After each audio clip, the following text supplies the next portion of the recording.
मित्रों spectrum high school PS Patel 39 वर्षનો મારો અનુભવ છે એનો હું ટીચિંગમાં ઉપયોગ કરું છું। મારી જુદી જુદી મેથડ જે હું સમજાવતો જાઉં છું। ગુજરાત રાજ્ય લેવલે કેઆરપી આરપી તેમજ શિક્ષણના તમામ ક્ષેત્રોમાં લેખન સહિત તમામ જગ્યાએ કામ કરેલું છે। એવા મારા બહોળા અનુભવનો હું ઉપયોગ મારા ટીચિંગ દરમિયાન કરું છું। મારો લાભ અવશ્ય લેજો એવું ખાસ જણાવું છું। ગઈ કાલે આપણે ઘન પદાર્થોની વિદ્યુત વાહકતાના મૂલ્યોને આધારે વર્ગીકરણ જોઈ ગયા, જેમાં આપણે વાહકતા મૂલ્ય 10⁴ થી 10⁷ ઓમ ઇન્વર્સ મીટર ઇન્વર્સ હોય તો એ વાહક પદાર્થો ગણાય। ઉદાહરણો છે ધાતુઓ 10⁻20 થી 10⁻10 ઓમ ઇન્વર્સ મીટર ઇન્વર્સ હોય તો એ અવાહક કહેવાશે। કાચ, લાકડું અને પ્લાસ્ટિક જ્યારે 10⁻6 થી 10⁴ ઓમ ઇન્વર્સ મીટર ઇન્વર્સ હોય તો એ અર્ધવાહકો તરીકે ઓળખાશે।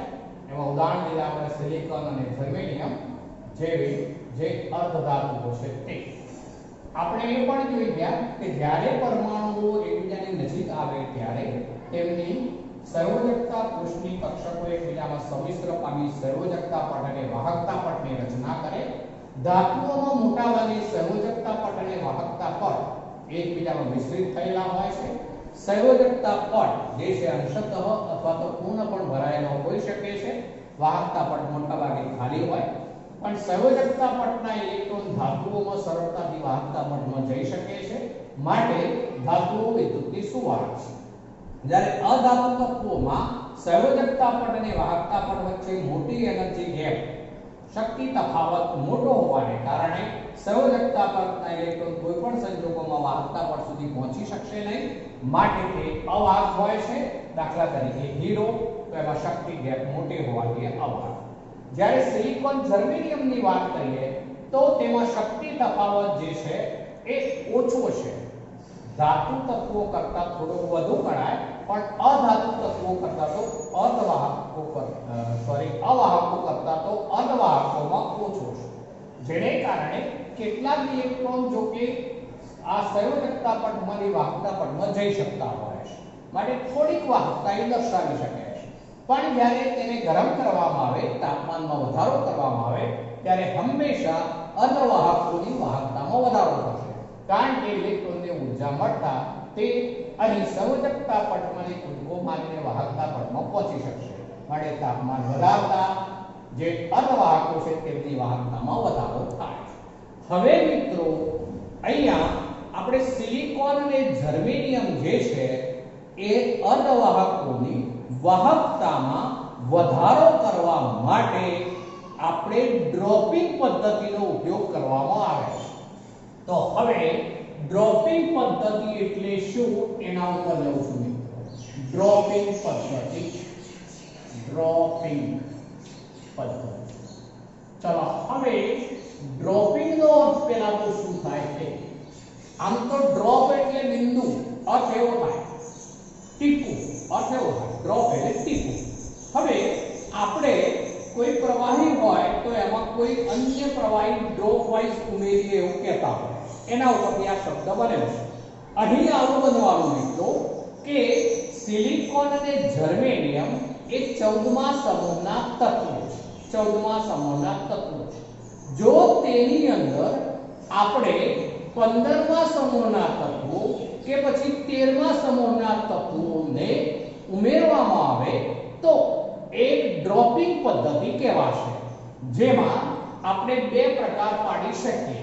પહેલા તો હું સિલિકોનમાં શું હોય કે જર્મેનિયમમાં શું હોય એ સમજાવું છું મિત્રો, જોજો। દાખલા તરીકે આ સિલિકોનના પરમાણુઓ છે, આ બધા જ સિલિકોનના પરમાણુઓ છે। હવે આ સિલિકોનનો એક પરમાણુનો ઇલેક્ટ્રોન આ સિલિકોનનો પણ એક ઇલેક્ટ્રોન બંને દ્વારા બંધ હોય, એ જ રીતે આ બાજુ પણ આનો એક ઇલેક્ટ્રોન અને આનો ઇલેક્ટ્રોન।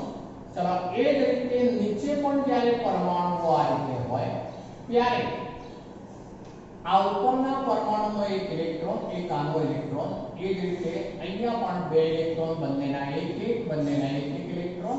ચલો એ જ રીતે ઉપરની તરફ પણ આ રીતે પરમાણુ જે હોય એના ઇલેક્ટ્રોન આ રીતે પરમાણુ જે હોય એના બંનેના એક એક ઇલેક્ટ્રોન થવાના, આના પણ બંનેના એક એક ઇલેક્ટ્રોન થવાના, આ બાજુ પણ એ પ્રમાણે હોય, આ બાજુ પણ હોય, નીચે પણ એ પ્રમાણેની રચનાઓ હોય. સિલિકોન ટેટ્રાવેલેન્ટ છે, ચતુસંયોજક છે, માટે પ્રત્યેક સિલિકોન પરમાણુ SI પરમાણુ તેની આસપાસ અન્ય 4 સિલિકોન સાથે સહસંયોજક બંધ બનાવશે, જેને કારણે તેની પાસે અત્યારે કોઈ મુક્ત ઇલેક્ટ્રોન નથી. અર્થ એવું થશે મિત્રો.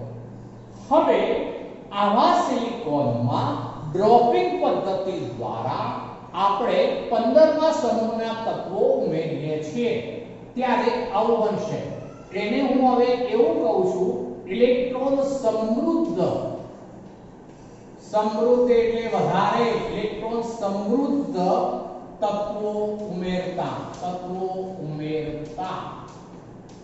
n પ્રકારના અર્ધવાહક બનશે. n એટલે નેગેટિવ, n પ્રકારના અર્ધવાહક બનશે, n પ્રકારના. ચલો હવે એવું ક્યારે બનશે તે સમજાવું છું મિત્રો. 15મા સમૂહના તત્વો આપણે ઉમેરીશું. 15મો સમૂહ એટલે એવો થયો કે એ ફોસ્ફરસ તત્વ હોઈ શકે, આર્સેનિક તત્વ હોઈ શકે. ફોસ્ફરસ, આર્સેનિક આ 15મા સમૂહના તત્વો છે મિત્રો. એટલે એ બધા પેન્ટાવેલેન્ટ કહેવાય.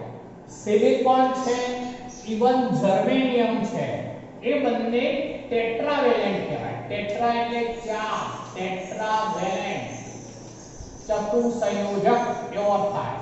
જ્યારે ફોસ્ફરસ અને આર્સેનિક 15મા સમૂહના સભ્યો છે. 15મો સમૂહ. આ 14મા સમૂહના કેવા છે? આ 14મો સમૂહ. 14મો સમૂહ. જ્યારે આ 15મા સમૂહના હોય એટલે પેન્ટાવેલેન્ટ કહેવાય. પેન્ટાવેલેન્ટ એટલે કે 5 સંયોજકતાઓ એવો થાય મિત્રો. ફોસ્ફરસનો પરમાણુ ક્રમાંક 15 યાદ કરી લો. 10 અંદરના ઇલેક્ટ્રોન, સંયોજકતા કોષમાં 5 હોય. આર્સેનિક છે, AS આર્સેનિક, બરોબર? તો એમાં 33 પરમાણુ ક્રમાંક મિત્રો, 33 પરમાણુ ક્રમાંક માટે સંયોજકતા કોષમાં પણ એમાં 5 ઇલેક્ટ્રોન હોય. તો આમ આ 5 ઇલેક્ટ્રોન સંયોજકતા કોષમાં ધરાવે છે. હવે આવું બનશે જુઓ મિત્રો. એમાં ફિગર અગત્યની છે, સમજાવું છું જુઓ. ઘણા બધા સિલિકોન પરમાણુઓ છે. અત્યારે આનું પહેલા લઉં છું એ એવું સમજાવું છું કે આમાં ઘણા બધા સિલિકોન પરમાણુઓ જ છે. પણ હવે એવું કરીએ છીએ આપણે કે અહીંયા માનો કે આ ફોસ્ફરસ કે આર્સેનિક છે, 15મા સમૂહનો સભ્ય મેં મૂક્યું. આ બધા સિલિકોન છે એવો અર્થ કરીએ છીએ. પણ સિલિકોનના સ્ફટિકમાં હવે આપણે પેન્ટાવેલેન્ટ અશુદ્ધિ તરીકે 15મા સમૂહના ઇલેક્ટ્રોન સમૃદ્ધ તત્વો તરીકે ફોસ્ફરસ કે આર્સેનિક ઉમેરી દઈએ છીએ. હવે આવું બનવાનું મિત્રો, સમજો બરોબર. અહીંયા આ ફોસ્ફરસ નો એક ઇલેક્ટ્રોન અને આ સિલિકોન નો એક ઇલેક્ટ્રોન. ચલો આ બાજુ ફોસ્ફરસ નો એક ઇલેક્ટ્રોન, સિલિકોન નો એક ઇલેક્ટ્રોન. ઉપરની તરફ એક ફોસ્ફરસ નો એક સિલિકોન નો, આ બાજુ પણ એક ફોસ્ફરસ નો અને એક સિલિકોન નો. હવે મિત્રો સિલિકોનના જે પરમાણુ હોય એમની વચ્ચે તો ઉપર જે મેં સમજાવ્યું એ પ્રમાણે એમની વચ્ચે ઇલેક્ટ્રોન યુગ્મો હોય. એ ટેટ્રાવેલેન્ટ છે એટલે હોય. પણ હવે ફોસ્ફરસ છે પેન્ટાવેલેન્ટ હોવાથી એને 1 2 3 ને 4 ઇલેક્ટ્રોન વાપર્યા. તેમ છતાં આ સ્ફટિકમાં હવે આ ફોસ્ફરસનો એક ઇલેક્ટ્રોન વધારાનો બાકી રહેશે. કેમ? તો એ 15મા સમૂહનો સભ્ય હોવાથી તેની સંયોજકતા કોષમાં 5 ઇલેક્ટ્રોન હોય. તે પૈકીના 1 2 3 ને 4 ઇલેક્ટ્રોન ચાર બાજુના સિલિકોન પરમાણુઓ સાથે સહસંયોજક બંધમાં વપરાઈ જાય. તેમ છતાં દરેક ફોસ્ફરસ પરમાણુ પાસે એક મુક્ત ઇલેક્ટ્રોન હોય. એટલે એનો અર્થ એવો થયો મિત્રો કે આખું સ્ફટિક હોય એમાં જેટલા આપણે ફોસ્ફરસ ડ્રોપિંગ પદ્ધતિ દ્વારા દાખલ કર્યા હશે એ દરેક ફોસ્ફરસ પાસે એક વધારાનો મુક્ત ઇલેક્ટ્રોન રહેલો છે જે ચલિત ઇલેક્ટ્રોન તરીકે ઓળખાશે. આ ઇલેક્ટ્રોન સમગ્ર સ્ફટિકમાં સ્થાનાંતર કરી શકશે માટે જે ચલિત ઇલેક્ટ્રોન ગણાશે અને એના દ્વારા વિદ્યુતનું વહન થશે. તો આ રીતે પેન્ટાવેલેન્ટ અશુદ્ધિ ઉમેરવાથી ચલિત ઇલેક્ટ્રોન આપણને મળી શકશે માટે આખું સ્ફટિક જે છે તે વિદ્યુત વાહકતામાં વધારો દર્શાવશે. અહીં આવા ચલિત અથવા મુક્ત ઇલેક્ટ્રોન સ્ફટિકમાં વધુ હોવાથી ઇલેક્ટ્રોન ઋણ વીજભાર ધરાવતો હોવાથી તેને n પ્રકારનું અર્ધવાહક કહે છે. આ અર્થ એવો થયો કે આપણે જ્યારે 14મા સમૂહના તત્વો સિલિકોન કે જર્મેનિયમમાં સ્ફટિકમાં જ્યારે આપણે 15મા સમૂહના ઇલેક્ટ્રોન સમૃદ્ધ એવા તત્વોનું ડ્રોપિંગ પદ્ધતિ દ્વારા દાખલ કરીશું તો તેમાંથી n પ્રકારનું અર્ધવાહક બનશે. ચલો હવે એને બદલે બીજું ઉદાહરણ લઉં છું, સમજો. તો એમાં ઊંધું લઈએ છે ઇલેક્ટ્રોન ઉણપ હોય, ઉણપ ઇલેક્ટ્રોન ઉણપ ધરાવતા તત્વો જે છે તત્વો એટલે ઓછા ઇલેક્ટ્રોન હોય. આ ઇલેક્ટ્રોન સમૃદ્ધ છે તત્વો ઉમેરતા p પ્રકારનો અર્ધવાહક બને. p પ્રકાર આ n એટલે નેગેટિવ ઇલેક્ટ્રોન નેગેટિવ ચાર્જ ધરાવે માટે ઇલેક્ટ્રોન ચલિત ઇલેક્ટ્રોન આપણે વધુ સંખ્યામાં મેળવી શકીએ માટે n પ્રકાર. જ્યારે આની અંદર p એટલે પોઝિટિવ એવો થશે એમાં સમજાવું છું. જુઓ મિત્રો, એમાં 13મા સમૂહના સભ્યો 13મો સમૂહ 13મા સમૂહના સભ્યો તરીકે આપણે બોરોન છે, પછી એલ્યુમિનિયમ છે, ગેલિયમ છે, આવા તત્વો આપણે દાખલ કરીએ. 13મા સમૂહના તત્વો બોરોન, એલ્યુમિનિયમ, ગેલિયમ. તો આ ટ્રાઇવેલેન્ટ કહેવાશે. આ ટ્રાઇવેલેન્ટ.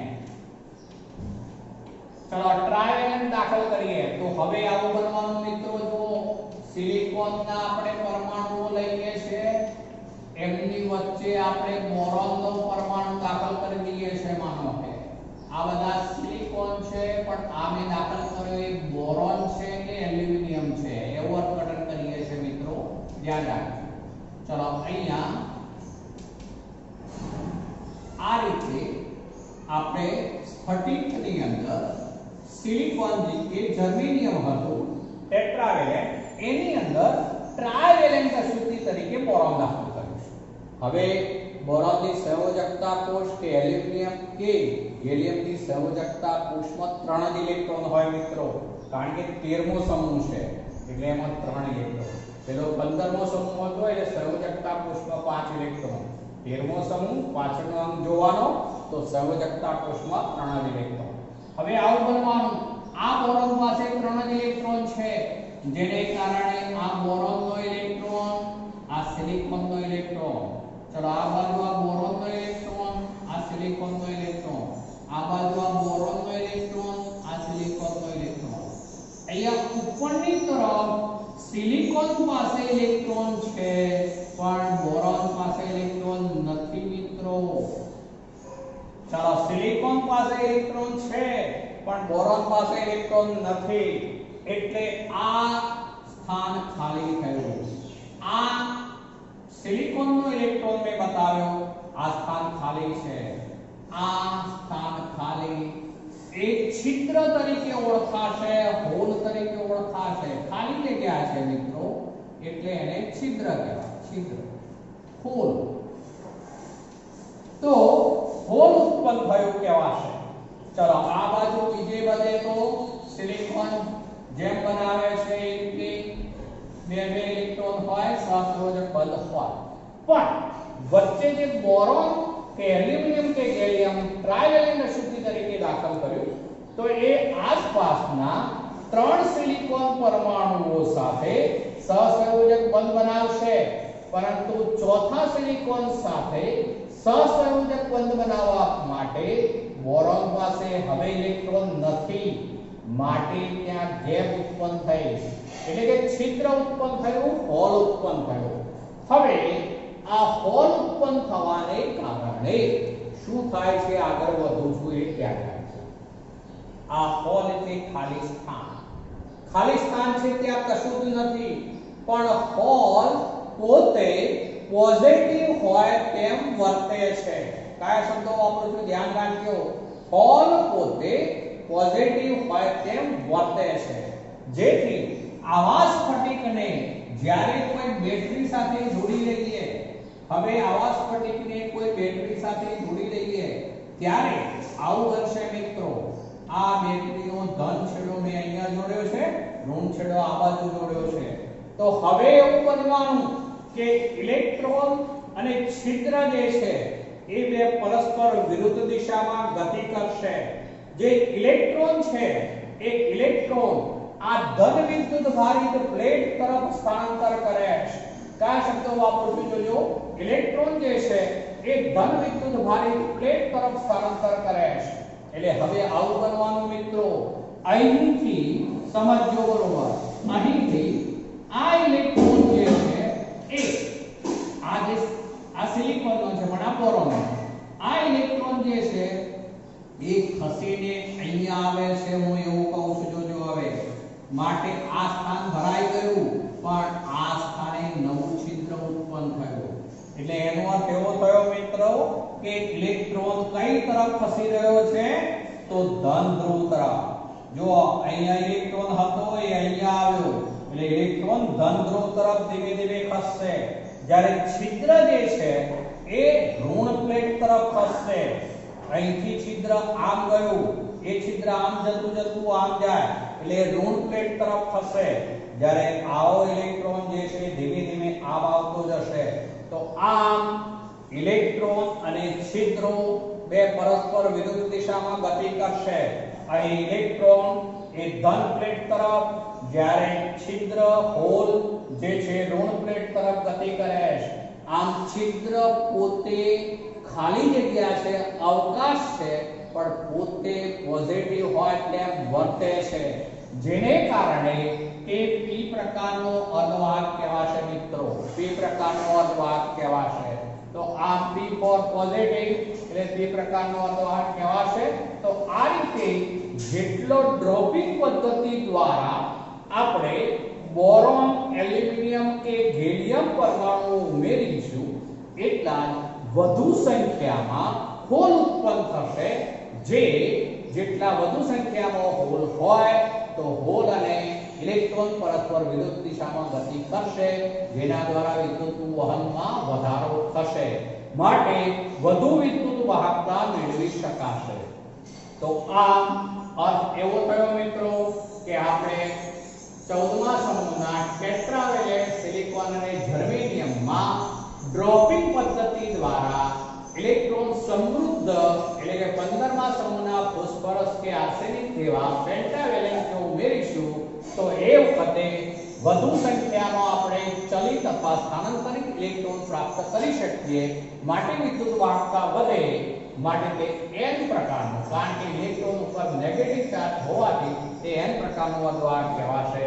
પણ જો તેને બદલે ઇલેક્ટ્રોનની ઉણપ હોય તેવા તત્વો આપણે એટલે કે 13મા સમૂહના બોરોન, એલ્યુમિનિયમ કે ગેલિયમ જેવા ટ્રાવેલેન્ટ તત્વો જે છે એની અશુદ્ધિઓ જો ઉમેરીશું તો આપણને હોલ મળશે. કારણ કે એમાં 3 બાજુ સિલિકોન સાથે બંધ બનાવવા માટે જે બોરોન કે એલ્યુમિનિયમ કે ગેલિયમ હોય એની પાસે ઇલેક્ટ્રોન હોય પણ ચોથી બાજુ ન હોય, જેને કારણે હોલ ઉત્પન્ન થવાનું. હોલ અને ઇલેક્ટ્રોન બે પરસ્પર વિરુદ્ધ દિશામાં ગતિ કરે. હોલ પોઝિટિવ હોય તેમ વર્તશે, તેને કારણે ગતિ થતી હોવાથી તે p પ્રકારનો અર્ધવાહક કહેવાશે. તો આપણે આવા બે પ્રકારના અર્ધવાહકો આ રીતે ડ્રોપિંગ પદ્ધતિ દ્વારા મેળવી શકીએ. હવે આપણે આ n અને p પ્રકારના અર્ધવાહકોના ક્યાં ક્યાં ઉપયોગ થાય છે, જેને અનુપ્રયોગો કહેવાશે, એની ઉપર ચર્ચા આગળ વધારું છું. ધ્યાન રાખજો. આપણે n અને p પ્રકારના અર્ધવાહકો જે હોય, હવે બંનેને એકબીજા સાથે જોડીએ. n અને p પ્રકારના અર્ધવાહકોને એકબીજા સાથે જોડીએ છે. ધ્યાન રાખજો શું બોલું છું તે. માનો કે આ n પ્રકારના અર્ધવાહકનો સ્ફટિક છે આ n પ્રકારના અર્ધવાહકનો સ્ફટિક છે એવું કહું છું. આપણે એક n પ્રકારનો અર્ધવાહક લઈએ છીએ જ્યારે બીજો p પ્રકારનો અર્ધવાહક લઈએ છીએ. આવા બે અર્ધવાહકોને એકબીજા સાથે જોડી દઈએ તો આ જે બન્યું એને કહેવાશે ડાયોડ. ડાય છે બે જુદા જુદા અર્ધવાહકોને આપણે એકબીજા સાથે જોડી દીધા. ડાયોડનો ઉપયોગ રેક્ટિફાયરની બનાવટમાં થશે. રેક્ટિફાયર એની બનાવટમાં થશે. જ્યારે તેને બદલે હવે શું કહું છું એ જોજો. આપણે આ રીતે આજુબાજુ બે સ્ફટિક છે એની વચ્ચે સેન્ડવિચ કરીને બીજો એક સ્ફટિક જોડી દઈએ. ચલો આ બેના પ્રકાર સરખા છે, એના કરતા જુદો પ્રકાર ધરાવતો હોય એવો અર્ધવાહક વચ્ચે સેન્ડવિચ કરીને જોડી દઈએ. સપોઝ માનો કે આ n છે, આ પણ n છે, આ બે સરખા એમની વચ્ચે સેન્ડવિચ કરીએ છીએ p પ્રકારના અર્ધવાહકને તો આ pnp પ્રકારનો ટ્રાયોડ બને. આ pnp પ્રકારના ટ્રાયોડ તરીકે ઓળખાશે. એને બદલે આવું પણ હોઈ શકે, આજુબાજુ આપણે બે n ને બદલે બે p પ્રકારના અર્ધવાહક લઈએ અને એમની વચ્ચે સેન્ડવિચ તરીકે આપણે n પ્રકારનો અર્ધવાહક જોડી લઈએ તો એ વખતે pnp કહેવાશે. તો આ રીતે npn અને pnp એવા બે પ્રકારના આપણે ટ્રાયોડ બનાવી શકીએ જેમનો ઉપયોગ ટ્રાન્ઝિસ્ટરમાં થશે. મિત્રો આ ટ્રાન્ઝિસ્ટરમાં ઉપયોગ થશે. ટ્રાન્ઝિસ્ટર ઉપરાંત રેડિયોમાં પણ એનો ઉપયોગ થાય છે. રેડિયો ફ્રીક્વન્સીમાં એનો ઉપયોગ થાય છે. ઓડિયો જે હોય એ પારખવા માટે પણ એનો ઉપયોગ થશે. ઓડિયો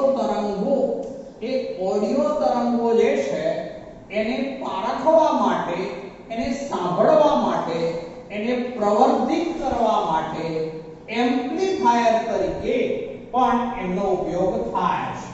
એમ્પ્લીફાયર એટલે કે પ્રવર્ધક એક પ્રકારનો. રેડિયો તરંગો, ઓડિયો તરંગો જે છે એમને પારખવા માટે, એમ્પ્લીફાય કરવા એટલે કે વધુ એની ફ્રીક્વન્સીમાં વધારો કરવા માટે આવા ટ્રાન્ઝિસ્ટરનો ઉપયોગ થાય છે. હવે મિત્રો અત્યારે લેટેસ્ટ સંશોધનો એવા છે કે 12મા સમૂહના તત્વો અને 16મા સમૂહના તત્વોને પણ એકબીજા સાથે જોડી શકાય છે. 12મા સમૂહના તત્વો અને 16મા સમૂહના તત્વો પણ જોડી શકાય. 13મા સમૂહના તત્વો અને 15મા સમૂહના તત્વોને પણ એકબીજા સાથે જોડી શકાય છે. દાખલા તરીકે હું આવું લઉં છું મિત્રો, જોજો, જેમાં હું 13મા અને 15મા સમૂહના તત્વોને જોડું છું. 13 અને 15 સમૂહ એના તત્વોને જોડીએ તો દાખલા તરીકે એલ્યુમિનિયમ જે 13મા સમૂહનું સભ્ય છે અને ફોસ્ફરસ એ 15મા સમૂહનું સભ્ય છે એટલે Alp આ બેને જોડી દીધા. ચલો એ જ રીતે હું ગેલિયમ અને આર્સેનિકને જોડી દઉં છું. ગેલિયમ અને આર્સેનિકને જોડી દઉં છું, GaAs. ચલો એ ઉપરાંત આપણે અન્ય આવા તત્વો જે 13મા સમૂહ અને 15મા સમૂહના તત્વો હોય તેમને એકબીજા સાથે જોડી શકીશું. તો એકબીજા સાથે જોડવાથી પણ આવા અર્ધવાહકો મેળવી શકાય છે. આ લેટેસ્ટ સંશોધનો મુજબ એમાં GaAs એવું છે કે જેમાં ખૂબ જ વધુ પ્રમાણમાં એનો અત્યારે ઇલેક્ટ્રોનિક્સ ઉદ્યોગમાં વિવિધ ડિવાઇસ બનાવવા માટે પણ ઉપયોગ થાય છે. વિવિધ સાધનોના ભાગ બનાવવા માટે GaAs નો મહત્તમ ઉપયોગ થાય છે. તો આ રીતે 13મા સમૂહ અને 15મા સમૂહના તત્વોને પણ એકબીજા સાથે જોડી શકાય છે. એ જ રીતે 12મા સમૂહ અને 16મા સમૂહના તત્વોને પણ એકબીજા સાથે જોડી શકાય મિત્રો. 12મા સમૂહ અને 13મા સમૂહના તત્વોને પણ જોડી શકાય. હવે હું આવા કેટલાક ઉદાહરણો બતાવવા માંગુ છું કે જેમાં આવા સમૂહોને એકબીજા સાથે જોડી અને આપણે વિવિધ પ્રકારના અર્ધવાહકો જે છે એ બનાવી શકીએ.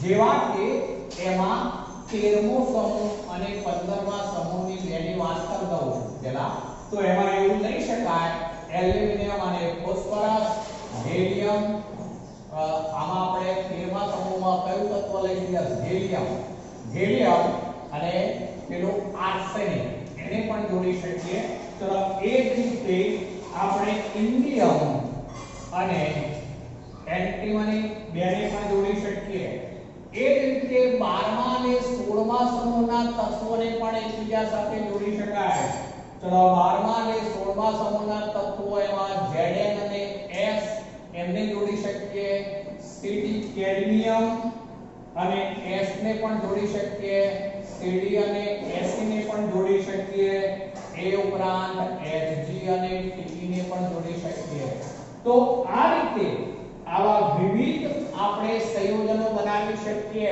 ZnS CdS CdSc HgT તો આવા 12મા અને 16મા સમૂહના તત્વોને પણ એકબીજા સાથે જોડીને વિવિધ અર્ધવાહકો બનાવી શકાય છે જે લેટેસ્ટ ક્રાંતિમાં એનો ઉપયોગ થાય છે આ ઉપરાંત મિત્રો બીજી વાત આગળ વધારું છું તો તેમાં આવા કેટલાક જે સંયોજનો છે જેવા કે TiO2 ટાઇટેનિયમનો ઓક્સાઇડ લઉં છું મિત્રો ReO3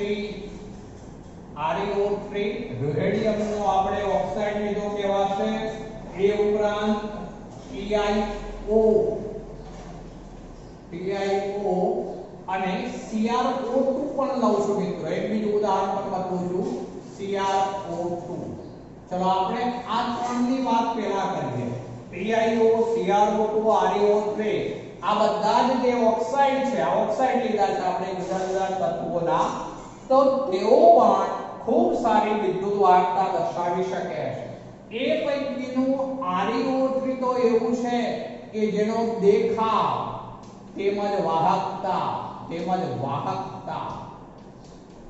આ બંને કોપર ધાતુ જેવા છે કોપરની વિદ્યુત વાહકતા સૌથી વધારે ગણાય છે તો ReO3 નો દેખાવ તેમજ વાહકતા બંને કોપરના જેવી છે માટે આનો ઉપયોગ અત્યારે ઇલેક્ટ્રોનિક્સ ઉદ્યોગમાં વિદ્યુતના વહન માટે પણ મહત્તમ પ્રમાણનો ઉપયોગ થઈ રહ્યો છે એ ઉપરાંત વિવિધ ઓક્સાઇડ જેવા કે VO છે VO2 છે VO3 છે એ ઉપરાંત TiO3 છે આ બધા ઓક્સાઇડ એવા છે કે તે તાપમાનને અનુરૂપ વાહકતા દર્શાવી શકે છે તાપમાનને અનુરૂપ વાહકતા દર્શાવી શકે છે અમુક તાપમાને તેઓ ધાતુ તત્વોના જેવી વાહકતા દર્શાવે છે જ્યારે અમુક તાપમાને તે અવાહક તરીકે પણ વર્તે છે તો આમાં VO VO2 VO3 TiO3 આવા સંયોજનો જે ઓક્સાઇડ છે તે તાપમાનને અનુરૂપ વાહકતા દર્શાવે છે આપણે ઓબ્જેક્ટિવ પોઈન્ટ છે TiO CrO2 ReO3 એ પૈકી ReO3 નો દેખાવ અને વાહકતા બંને કોપર જેવી છે તો મિત્રો આ મુદ્દો પણ વ્યવસ્થિત રીતે સમજીશું અને હવે ચેપ્ટરનો છેલ્લો મુદ્દો છે મિત્રો ચેપ્ટરના છેલ્લા મુદ્દા ઉપર હવે જઈએ તેમાં ચુંબકીય ગુણધર્મના અનુસંધાનનો વાત છે મિત્રો તો એમાં જે પદાર્થો હોય તેમના ચુંબકીય ગુણધર્મને આધારે તેમનું વર્ગીકરણ શું થાય તેની વાત છે સૌથી પહેલા તો તમામ પદાર્થો જે છે એના પરમાણુઓમાં ઇલેક્ટ્રોન રહેલા હોય છે ઇલેક્ટ્રોન જે છે એ ઋણ વિદ્યુત ભારિત કણ છે જેને કારણે ઇલેક્ટ્રોન જ્યારે કેન્દ્રની આસપાસ કક્ષીય પરિભ્રમણ કરે તે ઉપરાંત પોતાની ધરી ઉપર પણ પરિભ્રમણ કરે તો આવા બે પ્રકારના પરિભ્રમણને કારણે તેમાં ચુંબકીય ગુણધર્મો ઉત્પન્ન થાય શું બોલું છું મિત્રો ધ્યાન રાખજો ફરીથી કે ઇલેક્ટ્રોન જે છે એ કેન્દ્રની આસપાસ કક્ષીય પરિભ્રમણ કરે તેમજ પોતાની ધરી ઉપર પણ પરિભ્રમણ કરે આવા બે પ્રકારના પરિભ્રમણને કારણે ઇલેક્ટ્રોન ઋણ વિદ્યુતભારિત કણ હોવાથી તે અમુક ચોક્કસ ચુંબકીય ચાર્જ માત્રા ધરાવે છે. આ ચુંબકીય ચાર્જ માત્રા જે છે એનું મૂલ્ય 9.27 ગુણ્યા 10⁻⁻24 એમ્પિયર મીટર સ્ક્વેર હોય. મિત્રો ખૂબ જ ઓછું મૂલ્ય છે. 9.27 ગુણ્યા 10⁻⁻24 એમ્પિયર મીટર હોય. પ્રત્યેક ઇલેક્ટ્રોન આટલી ચુંબકીય ચાર્જ માત્રા ધરાવે. આ ચુંબકીય ચાર્જ માત્રાનો બીજો એક એકમ છે મિત્રો બોર મેગ્નેટોન તરીકે ઓળખાશે, જેને bm તરીકે ઓળખવામાં આવે છે. એકમને બોર મેગ્નેટોન. આ એમ્પિયર મીટર સ્ક્વેર માં લીધું છે. ચુંબકીય ચાર્જ માત્રાને દર્શાવવા માટે આવું સિમ્બોલ લેવાય છે μb. μb ચુંબકીય ચાર્જ માત્રા. તો એક ઇલેક્ટ્રોનની ચુંબકીય ચાર્જ માત્રા μb બરાબર 9.27 ગુણ્યા 10⁻⁻24 એમ્પિયર મીટર સ્ક્વેર હોય છે, જેને આપણે અન્ય એકમમાં બોર મેગ્નેટોન દ્વારા પણ દર્શાવી શકીએ. હવે ચુંબકીય ચાર્જ માત્રાને આધારે આપણે ઘન પદાર્થોનું વર્ગીકરણ લેવું છે. ચુંબકીય ચાર્જ માત્રા ને આધારે ઘનનું વર્ગીકરણ અથવા પદાર્થોનું વર્ગીકરણ.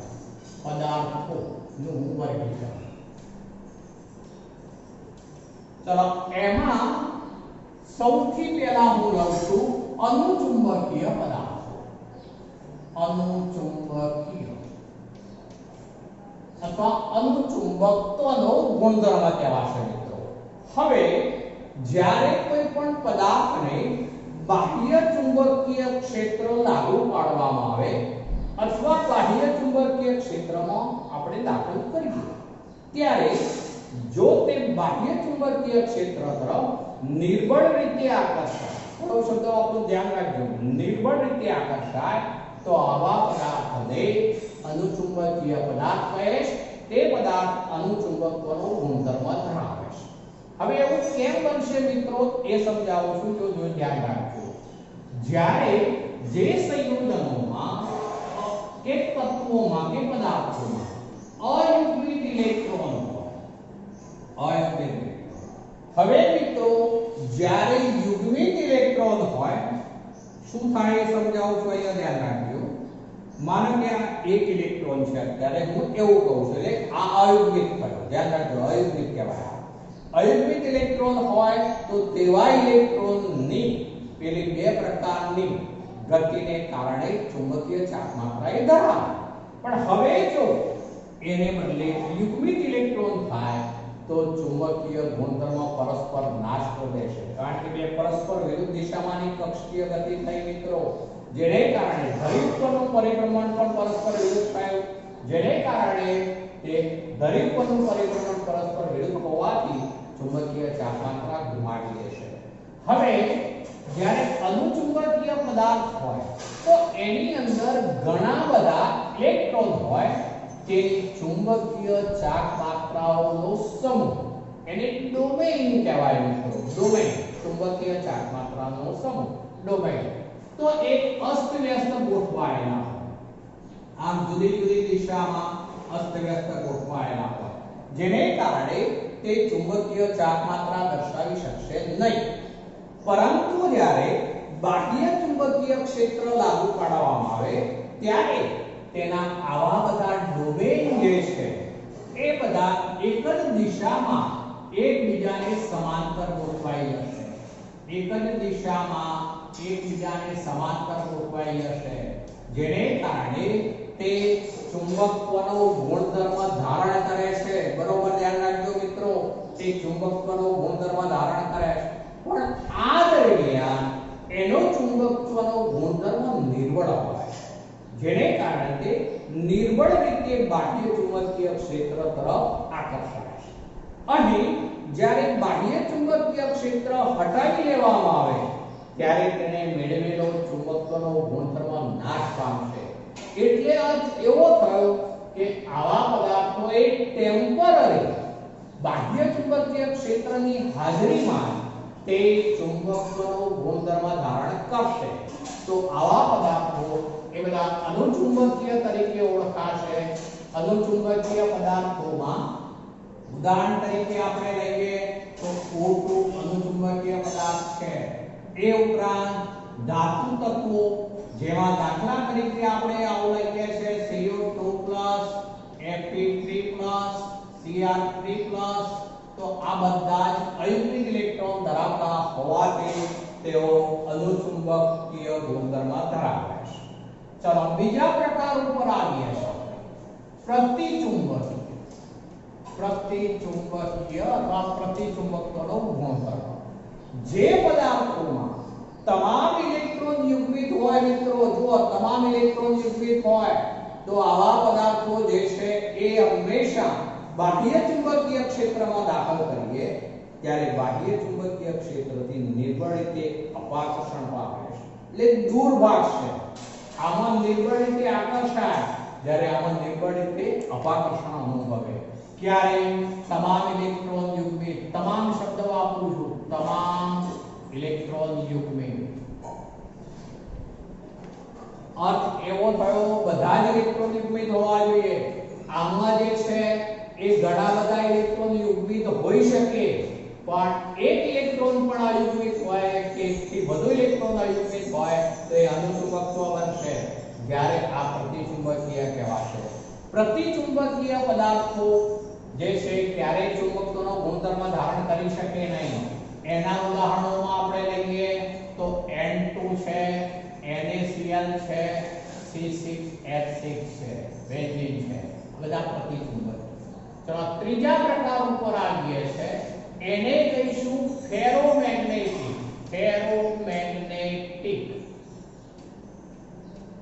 ફેરોમેગ્નેટિક પદાર્થો એટલે ચુંબકીય પદાર્થો. ચલો હવે એમાં એવું હોય છે મિત્રો કે જ્યારે શરૂઆતમાં તેની ડોમેઇન જે છે બધી અસ્તવ્યસ્ત હોય, પણ જ્યારે બાહ્ય ચુંબકીય ક્ષેત્ર લાગુ પાડવામાં આવે ત્યારે તેની તમામ ડોમેઇન એક જ દિશામાં એકબીજાને સમાંતર ગોઠવાઈ જાય, જેને કારણે તે બાહ્ય ચુંબકીય ક્ષેત્ર તરફ પ્રબળ રીતે આકર્ષાય.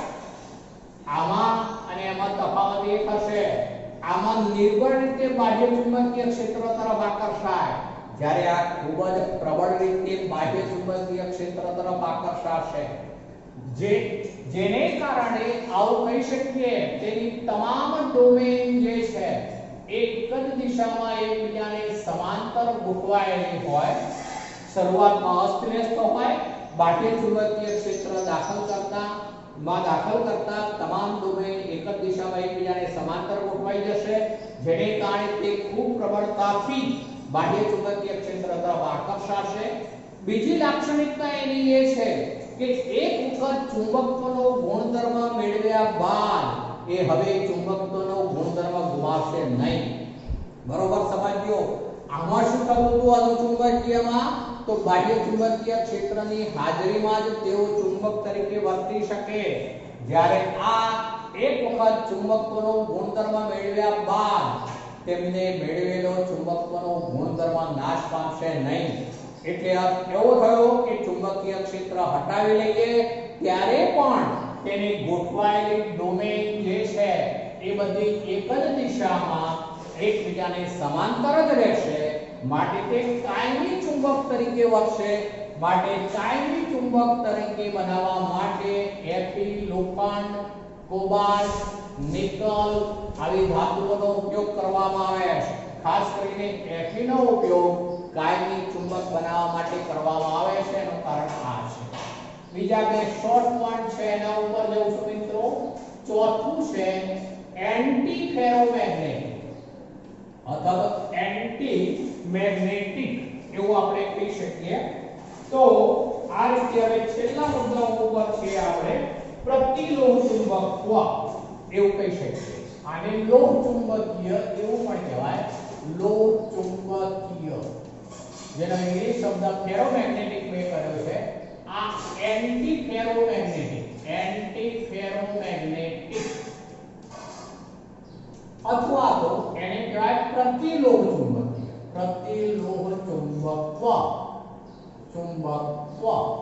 એમ પણ કહેવાય, અથવા તો પ્રતિલોહ ચુંબકીય. મિત્રો, બાહ્ય ચુંબકીય ક્ષેત્ર લાગુ પાડીએ તો પણ તેની ડોમેન અસ્તવ્યસ્ત રહેશે. તે એક જ દિશામાં ગોઠવાતી નથી, જેને કારણે તેઓ પરસ્પર એકબીજાની અસર નાબૂદ કરી દેશે. માટે તે બાહ્ય ચુંબકીય ક્ષેત્ર લાગુ પાડવા છતાં પણ ચુંબકત્વનો ગુણધર્મ ક્યારે ધારણ કરી શકશે નહીં.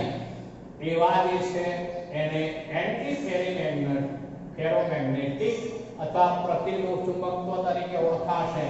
દાખલા તરીકે એનું ઉદાહરણ છે MnO, મેંગેનીઝનો ઓક્સાઇડ છે, તો એ એન્ટી ફેરોમેગ્નેટિક અથવા પ્રતિલોહ ચુંબકત્વ. તેમાં પરસ્પર વિરુદ્ધ દિશામાં ડોમેન સરખી સંખ્યાની હોવાથી એકબીજાની અસરને સંપૂર્ણ નાબૂદ કરી દે છે.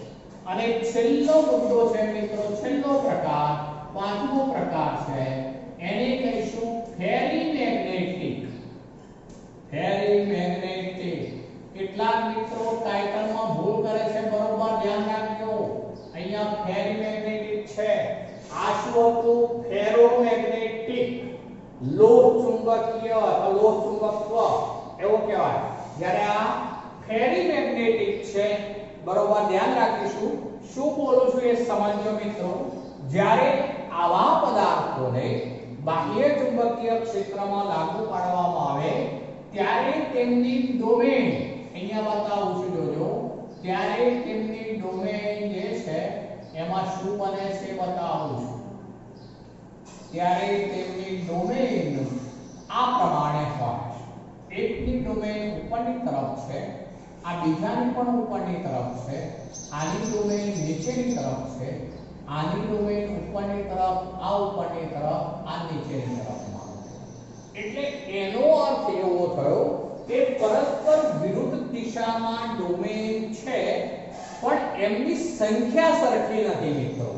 અહીંયા આ બે ડોમેન ઉપરની તરફ, આ એક જ નીચેની તરફ, આ બેની ઉપરની તરફ, એક જ નીચેની તરફ, અને તેને કારણે ભલે ને બે પરસ્પર વિરુદ્ધ દિશામાંની સમાંતર ડોમેન હોવા છતાં પણ તેઓ પદાર્થ એ બાહ્ય ચુંબકીય ક્ષેત્ર જે છે તેમાં આની સાપેક્ષમાં શબ્દ વાપરું છું, નિર્બળ રીતે આકર્ષાશે. સાપેક્ષમાં કહું છું, નિર્બળ રીતે આકર્ષાશે.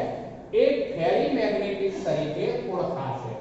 હવે ફેરીમેગ્નેટિક પદાર્થો હોય તો તે ફેરીમેગ્નેટિઝમ ધરાવે છે એવું કહેવાશે. ફેરીમેગ્નેટિઝમ એમાં જોવા મળે છે, કારણ કે એમાં સમાંતર અને બિન સમાંતર દિશાઓમાં જે ડોમેન અભિવિન્યાસ ધરાવે છે એમની સંખ્યા સરખી હોતી નથી, જેથી ચુંબકીય ક્ષેત્રમાં નિર્બળ રીતે આકર્ષાય છે. તેમના ઉદાહરણ લઈએ છે તો ઉદાહરણમાં એક છે Fe3O4, જેને કહીશું મેગ્નેટાઇટ.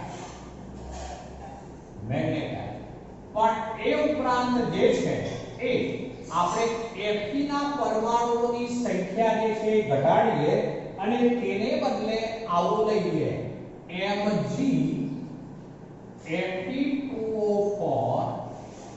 આ Mg મેં તત્વ દાખલ કરી દીધું, એક Fe ઘટાડ્યો જુઓ, અથવા હું Zn દાખલ કરું છું, Zn Fe2O4, તો આ ફેરાઇટ તરીકે ઓળખાશે. ફેરાઇટ, આ મેગ્નેશિયમનો ફેરાઇટ, આ ઝિંકનો ફેરાઇટ. તો આ ફેરાઇટ, મેગ્નેટાઇટ એ બધા જ ફેરીમેગ્નેટિક પદાર્થો છે. આવા ફેરીમેગ્નેટિક પદાર્થોને ગરમ કરતા તે ફેરીમેગ્નેટિઝમ ગુમાવે છે અને તેમનું જ અનુચુંબકીય પદાર્થોમાં રૂપાંતર થઈ જાય છે. ઉદાહરણો ખાસ યાદ રાખીશું મિત્રો. Fe3O4 મેગ્નેટાઇટ, Mg Fe2O4 શું કર્યું કે એક Fe ઘટાડ્યો અને Mg દાખલ કર્યો. આની અંદર Mg ને બદલે Zn, તો આ ફેરાઇટ કહેવાશે, પેલો મેગ્નેટાઇટ. તો જેમાં ફેરીમેગ્નેટિઝમના ગુણધર્મો જોવા મળે છે, માટે તે ફેરીમેગ્નેટિક અથવા તો ફેરીમેગ્નેટિઝમ તરીકેનો ગુણધર્મ ધરાવે છે એવું કહેવાશે, જેમને ગરમ કરતા તેમનું અનુચુંબકીય પદાર્થોમાં રૂપાંતર થાય. તો આ રીતે ચુંબકીય ચાર્જમાત્રાને આધારે આપણે 5 પ્રકારમાં વર્ગીકરણ કર્યું. આ ત્રણમાં તફાવત બરોબર આકૃતિ દ્વારા સમજ્યો. આમાં બધી જ ડોમેન એક જ દિશામાં એકબીજાને સમાંતર ગોઠવાય, માટે એક વખત ચુંબકત્વનો ગુણધર્મ ધારણ કર્યા બાદ એ ચુંબકત્વનો ગુણધર્મ ગુમાવશે નહીં. આમાં ક્યારેય ચુંબકત્વનો ગુણધર્મ પ્રાપ્ત નહીં થઈ શકે, કારણ કે એમની પરસ્પર વિરુદ્ધ દિશામાંની ડોમેનની સંખ્યા સરખી છે. જ્યારે આમાં ડોમેન બંને પરસ્પર વિરુદ્ધ દિશા પણ છે, પરંતુ તેમની સંખ્યા સરખી ન હોવાથી તેઓ નિર્બળ રીતે બાહ્ય ચુંબકીય ક્ષેત્રમાં આકર્ષાશે, માટે ફેરીમેગ્નેટિઝમનો ગુણધર્મ ધરાવે છે. તો આ રીતે મિત્રો આ ચેપ્ટર થિયરીની દ્રષ્ટિએ પૂરું થઈ જાય છે. આજે આટલે સુધી